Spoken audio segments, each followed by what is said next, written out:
ಮೊದಲನೇದಾಗಿ ಮಾಧ್ಯಮ ಮಿತ್ರರಿಗೆ ನಮಸ್ಕರಿಸುತ್ತಾ, ರೈಲ್ವೆ ಇಲಾಖೆಯಲ್ಲಿ ಮುಂಚೆಯಿಂದನೂ ಸಹ ನಿರಂತರವಾಗಿ ಕನ್ನಡಿಗ ಕರ್ನಾಟಕಕ್ಕೆ ಅನ್ಯಾಯವನ್ನ ಮಾಡ್ತಾ ಇದ್ದಾರೆ. ಇಲ್ಲಿಯ ತನಕ ಅನೇಕ ಎಚ್ಚರಿಕೆಗಳನ್ನು ಕೊಡುವುದರ ಮುಖಾಂತರ ಬದಲಾವಣೆ ತರಲಿಕ್ಕೆ ಪರೀಕ್ಷಾ ಕೊಠಡಿಗೆ ನುಗ್ಗಿ ಪ್ರಶ್ನೆ ಪತ್ರಿಕೆಗಳನ್ನು ಹರಿದಾಕಿ 8 ದಿನಗಳ ಕಾಲ ಶರವಾಸವನ್ನ ಅನುಭವಿಸಿ ಕನ್ನಡದಲ್ಲಿ ರೈಲ್ವೆ ಇಲಾಖೆಯಲ್ಲಿ ಪರೀಕ್ಷೆಯನ್ನು ಬರೀಲಿಕ್ಕೆ ಆರಂಭಿಸಿರುವಂತಹ ಸಂಘಟನೆ ಕರ್ನಾಟಕ ರಕ್ಷಣಾ ವೇದಿಕೆ.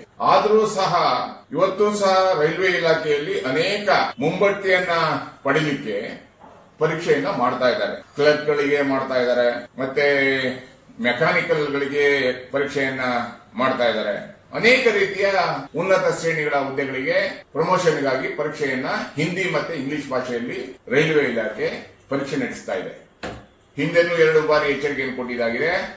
ಇವತ್ತು 3ನೇ ಬಾರಿ ಕೇಂದ್ರ ಸಚಿವರಾದಂತಹ ಸೋಮಣ್ಣವರು ಇಲ್ಲೇ ಇದ್ದಾರೆ. ಕನ್ನಡದ ಬಗ್ಗೆ ಅತ್ಯಂತ ಪ್ರೀತಿಯನ್ನ ಇಟ್ಕೊಂಡಂತಹ ಸೋಮಣ್ಣವರು, ಪ್ರಹ್ಲಾದ್ ಜೋಶಿ ಅವರು ಬಿಜೆಪಿ ನೇತಾರರು, ಅದೇ ರೀತಿ ವಿಜೇಂದ್ರ ಅವರು, ಯಡಿಯೂರಪ್ಪ ಅವರು ಕರ್ನಾಟಕದ ಬಿಜೆಪಿ ನೇತಾರರು ನೇರವಾಗಿ ಕೇಂದ್ರ ಸರ್ಕಾರಕ್ಕೆ ಎಚ್ಚರಿಕೆಯನ್ನು ಕೊಡ್ತಾ ಇದ್ದೀವಿ.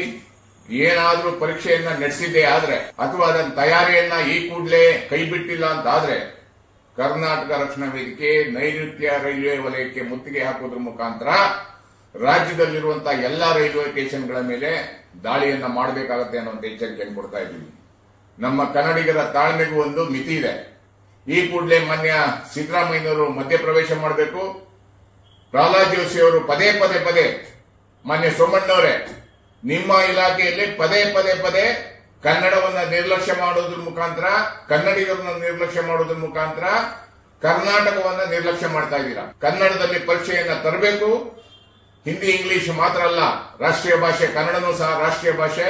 ನಾವು ಇವತ್ತಿನಿಂದನೇ ಕಾರ್ಯಗತ ಆಗ್ತಾ ಇದ್ದೀವಿ. ಹಂತವಾಗಿ ಹೋರಾಟವನ್ನ ಕೈಗೆತ್ತುತ್ತಾ ಇದ್ದೀವಿ. ಅದರಿಂದ ಏನೇ ಕ್ರಾಂತಿ ಆದರೂ ಸಹ ಕೇಂದ್ರ ಸರ್ಕಾರನೇ ಕಾರಣ ಆಗುತ್ತೆ ಅನ್ನೋಂಥ ಎಚ್ಚರಿಕೆಯನ್ನು ಕೊಡಬೇಕಾಗುತ್ತೆ. ನಮ್ಮ ಅಧಿಕಾರಿಗಳು, ಪೊಲೀಸ್ ಇಲಾಖೆಗಳು ನಮ್ಮ ಮೇಲೆ ಏನೇ ಮೊಕದ್ದಮೆ ಹಾಕಿದ್ರು ಪರವಾಗಿಲ್ಲ, ನೀವು ಯಾವುದೇ ಕೇಸನ್ನು ವಾಪಸ್ ಪಡೆಯಲ್ಲ ಅನ್ನುವಂಥದ್ದು ನಮ್ಗೆ ಗೊತ್ತಿದೆ. ಆದರೂ ಸಹ ಇವತ್ತಿಂದ ನಮ್ಮ ಹೋರಾಟ ಕ್ರಾಂತಿಕಾರಿಯಾಗಿರುತ್ತೆ. ನೈಋತ್ಯ ರೈಲ್ವೆ ವಲಯಕ್ಕೆ ಮುತ್ತಿಗೆಯನ್ನು ಹಾಕೋದ್ರ ಮುಖಾಂತರ ನಾಳೆಯಿಂದನೇ ಹೋರಾಟವನ್ನು ಪ್ರಾರಂಭ ಮಾಡ್ತೀವಿ ಅನ್ನೋಂಥ ಎಚ್ಚರಿಕೆಯನ್ನು ಕೊಡ್ತಾ ಇದ್ದೀನಿ.